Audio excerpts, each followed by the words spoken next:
Are you introducing new products to your inventory? Need to quote for goods that are not yet in stock in Unleashed? Or are you receiving a cost change from your supplier?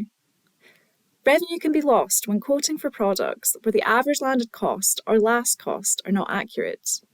In some cases, for new products, there are no costs. Adding a nominal cost into a sales quote solves this problem.